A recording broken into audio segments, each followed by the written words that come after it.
So, hello students.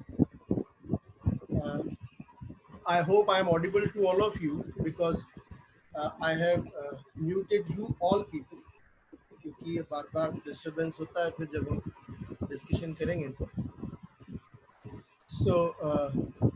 मैं कुछ एक आध दो लोगों को अनम्यूट कर रहा हूँ तो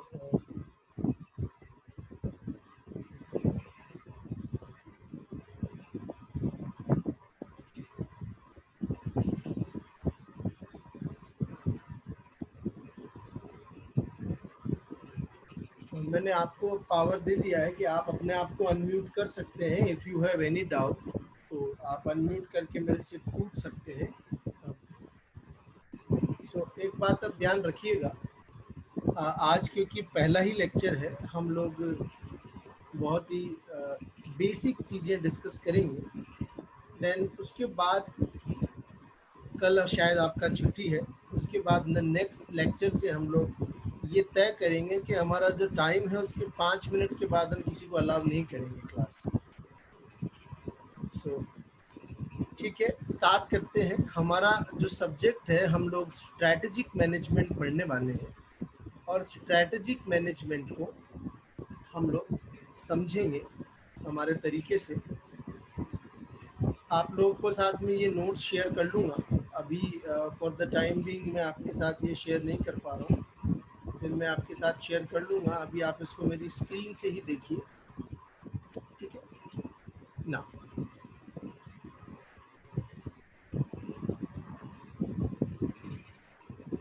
देखिए, strategic management is all about defining yourself in the context of business world.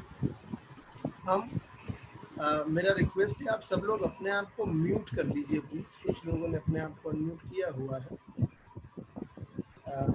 Basic planning with respect to strategic management is, आप एक ऐसी पोजीशन में हैं बिजनेस करते वक्त कि आपको अपना बिजनेस भी रन करना है और उसके साथ में आपको अपने कॉम्पिटिटर को भी बीट करना है।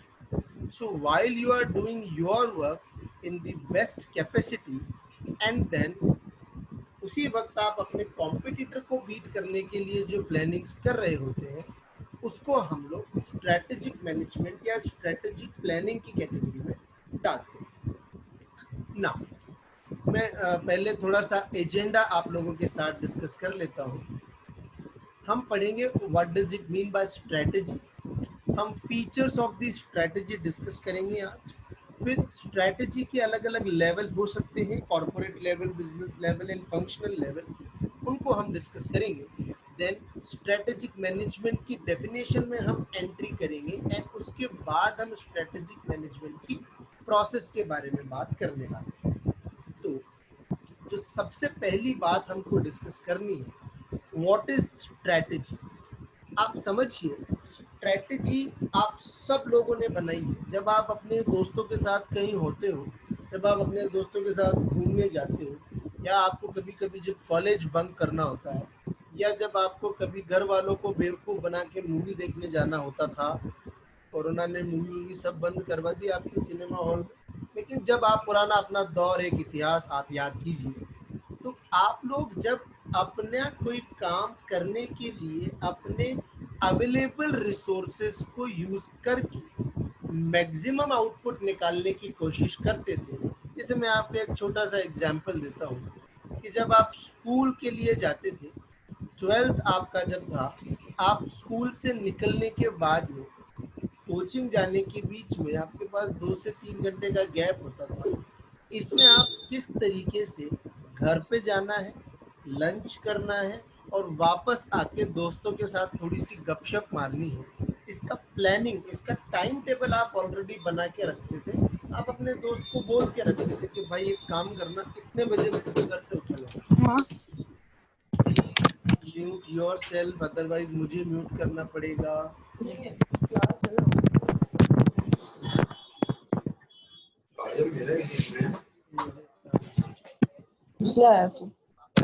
मेरा चार्जर मिल नहीं रहा।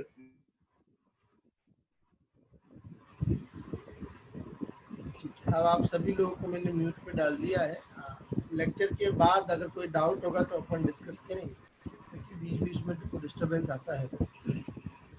सो आप याद कीजिए अपना वो टाइम जब आप लोग इस तरीके की प्लानिंग्स किया करते थे कि किस तरीके से हमको बचे हुए इस 1 घंटे का अपने अपने दोस्तों के साथ में मैक्सिमम आउटपुट निकालना है। वो प्लानिंग जो आपकी होती थी उसे ही हम स्ट्रेटेजी बोलते हैं। दोस्तों में कई बार भाषा में हम यूज भी करते हैं कि भाई यार आज की क्या स्ट्रेटेजी है। दैट दैट बोल चाल का जो ये शब्द है, ये इंटरनेशनल मार्केट में बड़ा ही फेमस है। हम इसको जनरल लैंग्वेज में यूज करते हैं, बिजनेस ऑर्गेनाइजेशन जिसे अपने फायदे के लिए यूज करते हैं। ठीक है ना। So when it comes to definition part, it is a tactical course of action. Tactical course of action का मतलब क्या होता है? वो एक्टिविटी जिससे कि आप अपने ओपोनेंट के ऊपर, व्हाट आर योर टैक्टिक्स। आपकी टैक्टिक्स वो होती हैं जो कि आपको आपके अपोनेंट के ऊपर एक प्लॉय देती है। क्या देती है? मैंने एक टर्म यूज किया अभी अभी, दैट इज कॉल्ड प्लॉय। ठीक है, प्लॉय का मतलब होता है अपोनेंट पे एडवांटेज गेन करना। ऐसा मौका जहां पे आप अपने ओपोनेंट के ऊपर कुछ एडवांटेज गेन कर लेते हो। So that advantage gaining is called as ploy. So ये याद रखिएगा आप, strategy is nothing, it is just a course of action. ये एक ऐसी एक्टिविटी है जो कि आपको आपके अपोनेंट के ऊपर एक प्लॉय देती है। देखिए मेरा लेक्चर कभी भी डिक्टेशन नहीं होने वाला है। सो प्लीज, अगर आप सोच रहे हैं कि जो नोट्स में लिखा हुआ है मैं उसको आपको डिक्टेट करके बताऊंगा, ऐसा नहीं होने वाला है। मेरा जो अगर हम क्लासरूम में मिलते तो it will be a two way communication, लेकिन अभी हमारी मजबूरी है कि हम आमने सामने नहीं मिल पा रहे हैं, तो ये हम टू वे कम्युनिकेशन नहीं करेंगे, हाँ वन वे रहेगा। आखिरी में हम लोग डाउट सेशन रखेंगे 5 मिनट का। तो उसमें आप अपने डाउट पूछ सकते हैं मेरे से, लेकिन अभी के लिए आप ये समझिएगा कि मैं आपको चीज़ें सिर्फ समझाता चला जाऊँगा on the basis of examples. I am not going in the dictation part. ठीक है, डिक्टेशन पार्ट के लिए मैं नोट्स आपके साथ शेयर कर लूँगा। ठीक है ना। सो अगर हम कंक्लूसिवली बोले what is strategy, so sir strategy is something which is a game plan of management. Management का क्या है? ये गेम प्लान। सो एक मैनेजमेंट अपने बिजनेस को सक्सेसफुली रन करने के लिए जो टैक्टिक्स अपनाता है, जो ट्रिक्स अपनाता है, जो प्लानिंग अपनाता है। हम हिंदी में अगर बोले तो आपने कभी सुना होगा कि if you want to get success, साम दाम दंड भेद आपको सब अपनाने पड़ते हैं। आपको अगर सफल होना है तो आपको हर तरीके की टैक्टिक्स अपनानी पड़ेगी। So all these kind of tactics are actually known as strategy. I think you are getting my point ना। आगे थोड़ा सा बढ़ते हैं। अब हम डेफिनेशन ऑफ स्ट्रेटेजी की हम थोड़ी सी बात कर लेते हैं। मिस्टर गुलिक, जो कि बड़े ही फेमस ऑथर हैं, मैनेजमेंट थिंकर हैं, उनकी एक डेफिनेशन हम डिस्कस कर लेते हैं। Strategy is unified. What are they saying? Mister Gulick is saying it is a unified plan. आपका अलग, मेरा अलग, किसी और का अलग नहीं हो सकता। अगर हम एक ऑर्गेनाइजेशन में काम कर रहे हैं, सो स्ट्रैटेजी की जो प्लानिंग है वो आपकी और मेरी सबकी एक जैसी होगी। हम जब एक जैसा स्ट्रैटेजी फॉलो करेंगे तभी हमको सक्सेसफुल बिजनेस ऑर्गेनाइजेशन मिलेगा। तो ये याद रखिएगा, हम लोगों को सक्सेसफुली तभी हमारा बिजनेस सक्सेस होगा जब हम एक जैसा प्लान फॉलो करें। Comprehensive, what does it mean bye comprehensive? Comprehensive means it is a detailed plan. ऐसा नहीं है कि हमने अगले 6 महीने का, 3 महीने का कोई प्लान बना लिया, ऐसा नहीं।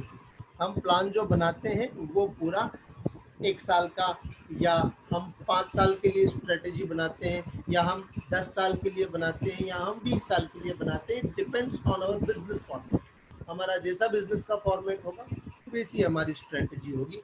लेकिन स्ट्रेटेजी प्लान से बड़ा टर्म है, याद रखिएगा। प्लानिंग के अंदर बड़ा ब्रीफ ओवरव्यू होता है, लेकिन when it comes to strategy, it includes each and every aspect of your business organisation. तो स्ट्रेटजी के अंदर आपके ऑर्गेनाइजेशन का एक एक इंच आपने कवर किया हुआ होता है, आपकी प्लानिंग का एक एक इंच आपने कवर किया हुआ होता है। Integrated, what does it mean by integrated? Integrated means it is connected, it is mutually connected. So याद रखना, strategy is something which incorporates all the plans of the other departments. आपके production department का एक plan होता होगा, आपकी sales team का एक प्लान होता है, आपकी मार्केटिंग टीम का एक प्लान होता है। इन सबको जब हम इंक्लूड करके एक रूप देते हैं उसे हम स्ट्रेटजी बोलते हैं। अरे यार, आप तो अपन तो अपनी भाषा में समझते हैं। जब हम एक पार्टी का प्लान बनाते हैं तो हम हमारे दोस्तों की प्रॉब्लम्स को भी कंसिडर करते हैं। एक कहता है कि नहीं यार, 7 बजे तक घर वापस जाना है, पापा डांटेंगे। एक कहता है यार मैं 4 बजे के पहले नहीं आ सकता। एक कहता है यार मैं आ तो जाऊंगा लेकिन मुझे 6 बजे 15 मिनट के लिए कहीं जाना है। सो जब आप सभी की प्रॉब्लम्स को, सभी के इंडिविजुअल प्लानिंग्स को कंसीडर करके एक प्लान बनाते हो, उसको हम क्या बोलते हैं? स्ट्रेटजी बोलते हैं। Now let's move to the certain features. As I already told you, we are not going in dictation. तो मेरे लिए मुझे जो जरूरी बातें आपको डेफिनेशन में से समझानी थी, जो मैसेज मुझे स्ट्रेटजी से रिलेटेड आपको कन्वे करना था, that I have already conveyed. So now come to the features of the strategy. What are the basic features of strategy? Let's have a discussion about that. सबसे पहली बात, it is the duty of top management. ये किसकी responsibility है? ये top management की responsibility. Top management ही इसके लिए रिस्पॉन्सिबल है। स्ट्रैटेजी टॉप मैनेजमेंट के लोग बनाएंगे। टॉप मैनेजमेंट में कौन होता है? हम कह सकते हैं चीफ एग्जीक्यूटिव ऑफिसर्स जो हैं वो हमारे सीईओ जो होते हैं वो होते हैं। कंपनी के जो मैनेजिंग डायरेक्टर्स होते हैं, एमडी, वो इसके अंदर होते हैं। तो जो top layer of the management में लोग बैठे हैं, डिसीजन मेकर्स जो लोग होते हैं, वो स्ट्रेटजी बनाते हैं। उनकी रिस्पॉन्सिबिलिटी होती है स्ट्रेटजी को बनाने की और इफेक्टिवली चलाने की। सेकेंड जो फीचर है, allocation of large amount of resources. As I already told you के जो स्ट्रेटजी होती है वो कोई छोटा मोटा प्लान नहीं होता। एक तो पूरे ऑर्गेनाइजेशंस के प्लान को इनकॉर्पोरेट करता है। प्रोडक्शन डिपार्टमेंट के बारे में भी सोचा जाएगा, मार्केटिंग के बारे में भी सोचा जाएगा, सेल्स के बारे में भी सोचा जाएगा, कंपनी के फाइनेंस के बारे में भी सोचा जाएगा। इन सभी को कंसीडर करते हुए फिर एक यूनिफाइड प्लान हमको बनाना है, उसे हम स्ट्रेटजी बोल रहे हैं। तो उसके लिए हमको बहुत बड़े रूप में रिसोर्सेज लगेंगे। प्रोडक्शन के रिसोर्स लगेंगे, सेल्स के लगेंगे, फाइनेंस के लगेंगे, मार्केटिंग के लगेंगे, हर जगह से रिसोर्सेज आपको लेने पड़ेंगे। So it includes large amount of resources. Impact on long term prosperity, ये बात आप ध्यान रखिएगा। अगर आपकी स्ट्रेटजी अच्छी है, अगर आप इफेक्टिव स्ट्रेटजी रखते हो, इफेक्टिवली अपने ऑर्गेनाइजेशन की स्ट्रेटजी को इम्प्लीमेंट करते हो, तो आपके बिजनेस की सक्सेस पॉसिबल है। अगर ऐसा नहीं होता है तो आपका बिजनेस का परमानेंट शटडाउन भी कंफर्म है। क्योंकि अगर आपकी स्ट्रेटजी आपके खिलाफ चली गई, आपने जो सोचा अगर वो आपके फेवर में नहीं गया, अगेंस्ट में चला गया, तो आपका ऑर्गेनाइजेशन कोलैप्स हो जाएगा। क्योंकि हमने अभी अभी बात की, लार्ज अमाउंट ऑफ रिसोर्सेज उसमें लगा हुआ होता है। मुझे ऐसा कह देना चाहिए कि आपके ऑर्गेनाइजेशन का ऑलमोस्ट पूरा ही रिसोर्सेज आपकी स्ट्रेटजी पे डिपेंडेंट होता है। फ्यूचर ओरिएंटेड होती है। देखो याद रखना, स्ट्रेटजी हमेशा फ्यूचर अपॉर्चुनिटीज को ध्यान में रख के बनाई जाती है। आपकी स्ट्रेटजी आपकी स्वॉट पे डिपेंड करती है। आपकी जो स्ट्रेटजी है वो आपके स्वॉट पे डिपेंड करती है, आपके बिजनेस के स्वॉट पे। जो आपका ऑर्गेनाइजेशन का स्ट्रेंथ होता है, स्वॉट एनालिसिस हम आगे पढ़ेंगे। हम जब आगे बढ़ेंगे तो हमको ये टॉपिक आएगा। अभी के लिए आप इतना समझिए कि फ्यूचर में जो अपॉर्चुनिटीज अवेलेबल हैं आपके बिजनेस ऑर्गेनाइजेशन को, उन फ्यूचर अपॉर्चुनिटीज को ध्यान में रखते हुए ही हम हमारा प्लानिंग बनाते हैं, हम हमारा स्ट्रेटजी डिजाइन करते हैं। देन मल्टीफंक्शनल है। As I already told you कि आपके ऑर्गेनाइजेशन के ईच एंड एवरी एस्पेक्ट को स्ट्रेटजी में कवर किया जाता है। Consideration of the factors in the external environment. याद रखना आप लोग, अगर आई होप आप में से मेजोरिटी जो है कॉमर्स बैकग्राउंड है, आप लोगों ने 11th-12th में बिजनेस स्टडीज में ये एक टर्म पढ़ा हुआ होगा। मैं आपको यहाँ वापस बता देता हूँ।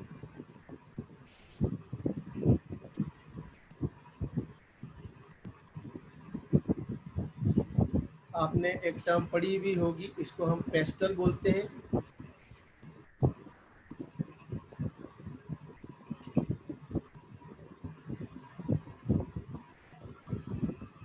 सो पेस्टल हम इसको बोलते हैं, ये ई है, ऑटो डिजाइन में उसने अपने आप को ट्राइंगल में कन्वर्ट कर लिया। सो pastel Pastel depends on the external environment. What is pastel? P stands for political, E stands for economical, S stands for social, T stands for technical, L stands for legal and E stands for ecological. आप लोगों ने 11th-12th में ecological को शायद नहीं पढ़ा होगा, कोई बात नहीं, हम अब उसको पढ़ लेंगे, आगे हमारे कोर्स में आएगा, अभी उसको डिटेल में डिस्कस नहीं कर रहे हैं हम। सो आपके बिजनेस का, आपके बिजनेस के इंटरनल फैक्टर्स का इम्पैक्ट तो आपके बिजनेस पे होता ही, लेकिन आपके बिजनेस का सक्सेस और फेल्योर आपके बिजनेस के आसपास क्या हो रहा है उस पर भी डिपेंड करता है।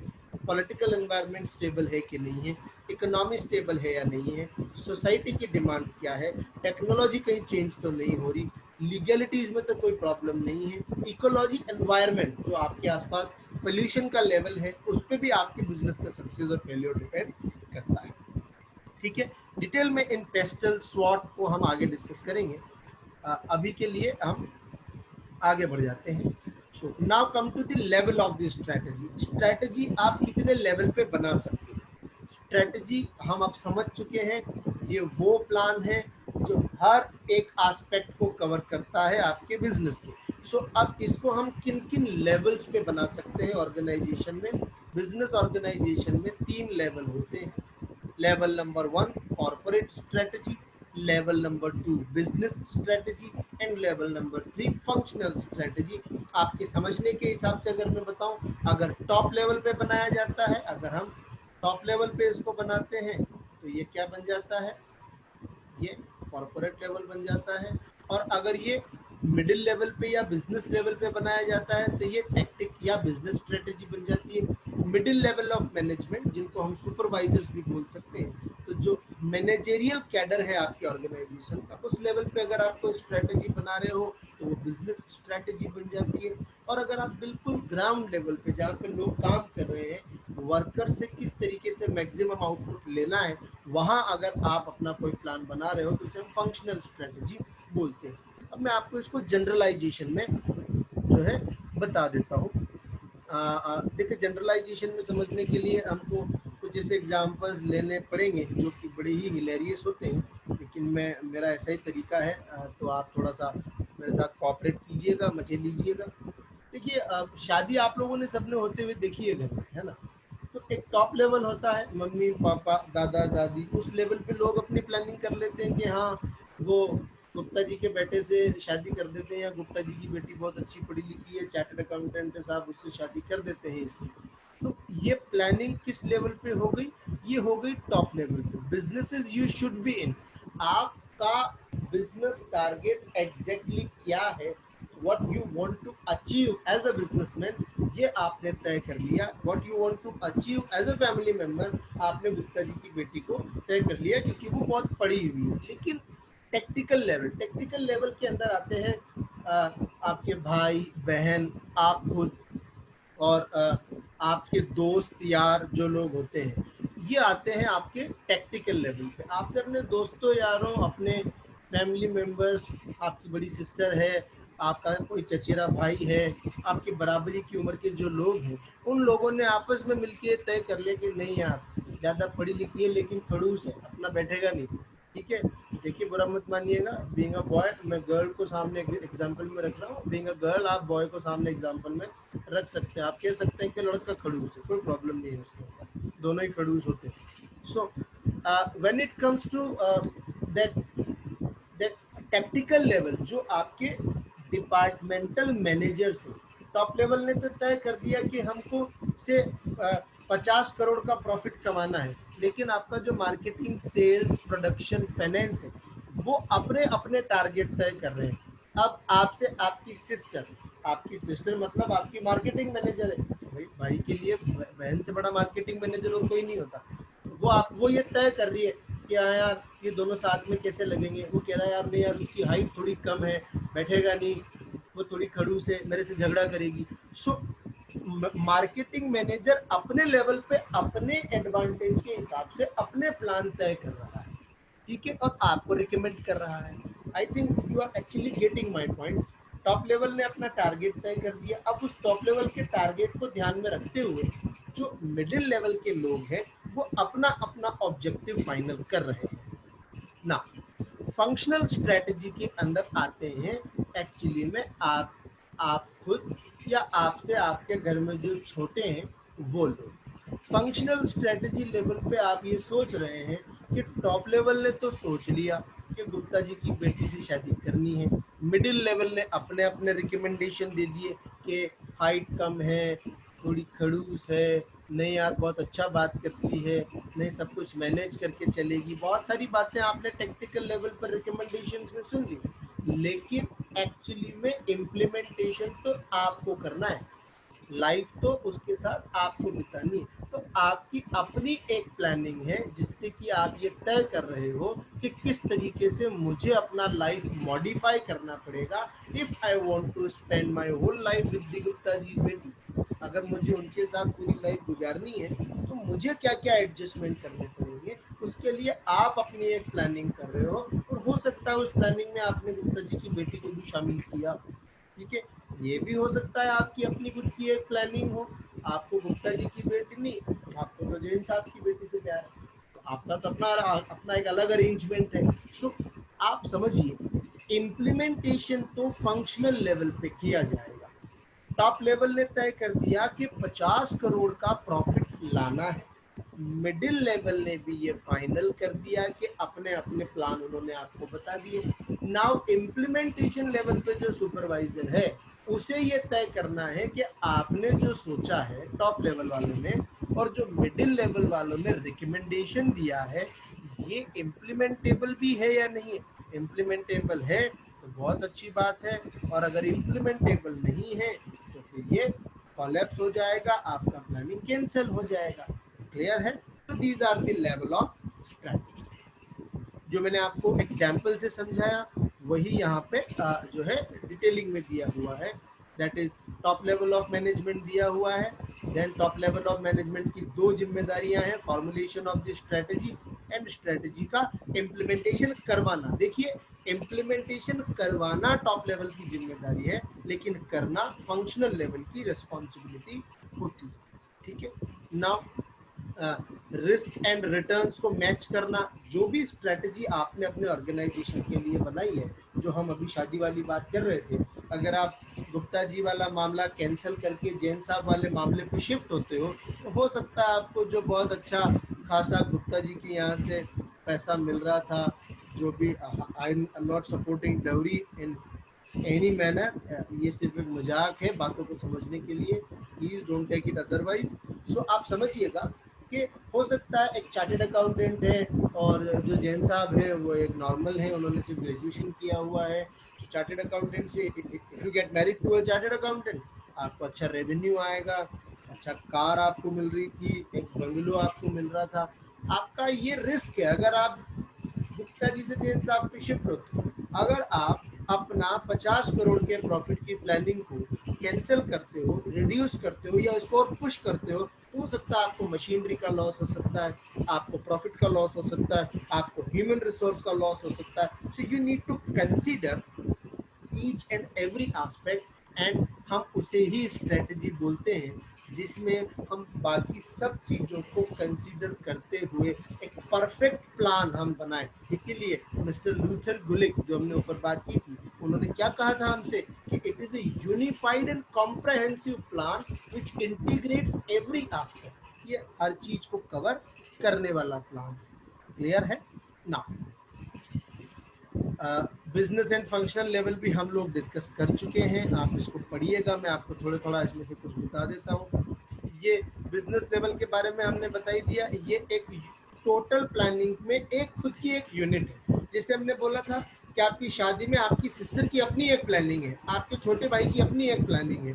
तो छोटी छोटी प्लानिंग जो लोग बनाते हैं ताकि स्ट्रैटेजी को सपोर्ट दिया जा सके, उन्हें हम बिजनेस लेवल स्ट्रैटेजी बोलते हैं। ठीक है। देन फंक्शनल लेवल में हमको सिर्फ एक चीज ध्यान रखनी है, that is doing things in a right manner. So functional level की ये जिम्मेदारी है कि वो स्ट्रैटेजी के इम्प्लीमेंटेशन को प्रॉपरली करे, क्योंकि अगर वो इम्प्लीमेंटेशन प्रॉपरली नहीं करेंगे तो business level and top level दोनों की जो स्ट्रैटेजी है वो फेल हो जाएगी। और हमने स्टार्टिंग में डिस्कस किया है, अगर आपकी स्ट्रैटेजी फेल होती है तो आपके बिजनेस की कंटिन्यूटी पे भी क्वेश्चन मार्क आ सकता है। Now let's move to the next part, that is strategic management. हम बात कर लेते हैं। देखिए कुछ भी नहीं है, हमने स्ट्रैटेजी टर्म का मतलब समझ लिया। तो स्ट्रैटेजी को मैनेज करना, उसको हम क्या बोलेंगे, strategic management. So what does it mean by management? Management means getting things done through others. आपने 12th 11th बिजनेस स्टडीज में बहुत बार अच्छे से इसको पढ़ा है। आप ये समझिए कि जो टॉप लेवल ने प्लानिंग बनाई है, जो स्ट्रैटेजी टॉप लेवल ने बनाई है, उसको टॉप लेवल, मिडिल लेवल जिसको हम बिजनेस स्ट्रैटेजी बोलते हैं, बिजनेस स्ट्रैटेजी लेवल पे इम्प्लीमेंट करवाएगा और बिजनेस स्ट्रैटेजी लेवल के थ्रू ऑपरेशनल यानी फंक्शनल लेवल पर उसे मैनेजमेंट करवाएगा। अगर आप अपनी स्ट्रैटेजी को इफेक्टिवली लॉन्ग रन के लिए मैनेज करवा पा रहे हो तो इसे हम स्ट्रैटेजिक मैनेजमेंट बोलते हैं। अब इसको करवाते कैसे हैं? सबसे पहली बात, आपको एक एनवायरमेंटल स्कैनिंग करनी पड़ेगी। You have to go with the environmental scanning to formulate and implement the your strategy. What does it mean by environmental scanning? तो मैंने आपको अभी एक टर्म बताया था ऊपर, that is called PESTEL. Political, economical, social, legal, technical and ecological, इन सारे एस्पेक्ट्स का एनालिसिस करके क्या क्या इनमें हमारे बिजनेस के फेवर में है और क्या क्या इनमें हमारे बिजनेस के अगेंस्ट में है, इनके लिए एक guideline banana is called environmental scanning. मैं अगर बहुत शॉर्ट में बोलूं तो हम पेस्टल एनालिसिस को ही एनवायरमेंटल स्कैनिंग बोलते हैं। क्लियर है ना? कुछ डेफिनेशन है स्ट्रेटेजिक मैनेजमेंट की। सो मिस्टर आर डेविड की हम डेफिनेशन बात कर लेते हैं। Strategic management is an art and science of formulating, implementing and evaluating the cross-functional decisions that enables an organization to achieve its objectives. What that particular definition is saying कि आपके production department, finance, marketing, sales, हर department की planning को analyse करके अपने हिसाब से अपने बिजनेस के बेस्ट बेनिफिट के लिए इम्प्लीमेंट करने की आर्ट एंड प्रोसीजर्स, जिसको हम साइंस बोल सकते हैं, आर्ट एंड प्रोसीजर्स को ही हम स्ट्रेटेजिक मैनेजमेंट की कैटेगरी में रखते हैं। प्रोसेस भी हमने जो है डिजाइन किया है, वो प्रोसेस कैसा है? Setting of the strategic intent, आपका अल्टीमेटली टारगेट क्या है, आपका ऑब्जेक्टिव क्या है, उसे तय करना हम क्या बोलते हैं? Setting of the management intent. आपने अपना ऑब्जेक्टिव 3 तरीके के हो सकते हैं, विजन, मिशन एंड ऑब्जेक्टिव। आपने 11th 12th में भी इनको पढ़ा है, तो फिर भी आपको ब्रीफ कर देता हूँ। विजन का मतलब होता है what firm is actually wants to be. आप लॉन्ग रन में अपने आप को क्या बनाना चाहते हैं? मैंने माइक्रोसॉफ्ट का एग्जांपल लिया है यार। माइक्रोसॉफ्ट का विजन जो है वो क्या है? A computer software on every desk and in every home. हर घर, हर ऑफिस में हमारा एक सॉफ्टवेयर हो, ये हमारा विजन है। ये उनका लॉन्ग रन ऑब्जेक्टिव था जब उन्होंने कंपनी बनाई, और वो उसे आज भी बहुत अच्छे से इम्प्लीमेंट कर रहे हैं। Then come to the mission. Mission के अंदर हम क्या हैं, हम क्या करते हैं, what who we are, what we do and what we like to become. हम किस तरीके से बनना चाहते हैं। अगेन माइक्रोसॉफ्ट का ही हम मिशन ले लेते हैं, empower every person and every organisation on the planet to achieve more. मतलब हम एक ऐसा ऑर्गेनाइजेशन बनना चाहते हैं जिससे कि लोगों को अपना ऑब्जेक्टिव, अपना लाइफ गोल अचीव करने में मदद मिले। तो हम एक सपोर्टिव हैंड बनना चाहते हैं, ये माइक्रोसॉफ्ट का मिशन था। देन ऑब्जेक्टिव क्या है?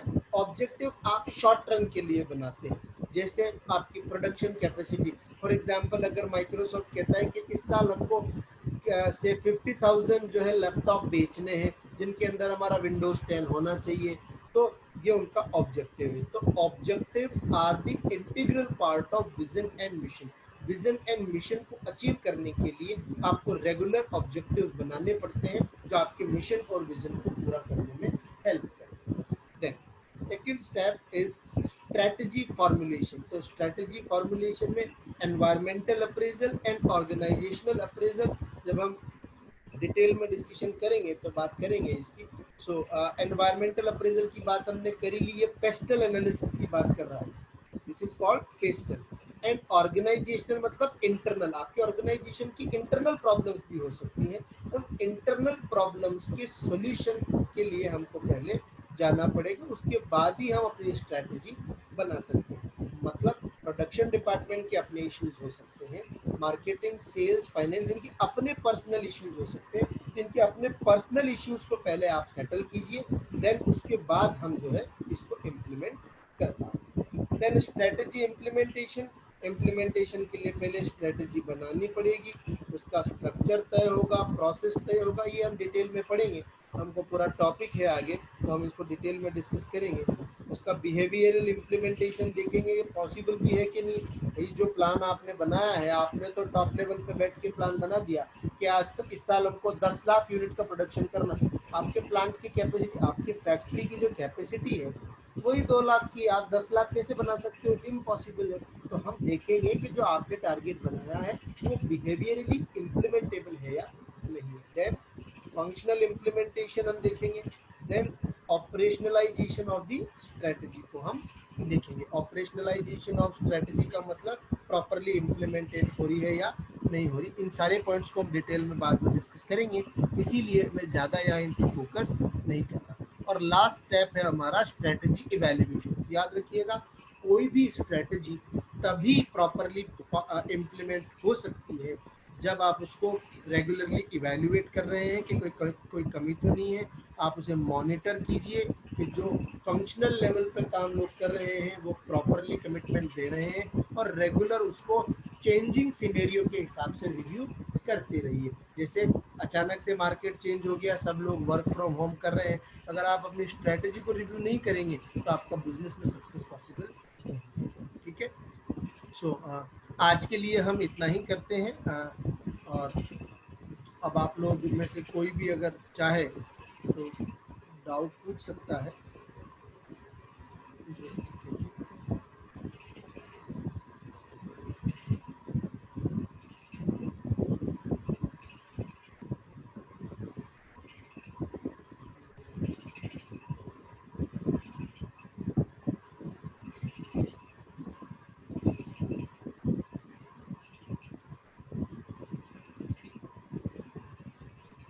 Just a second.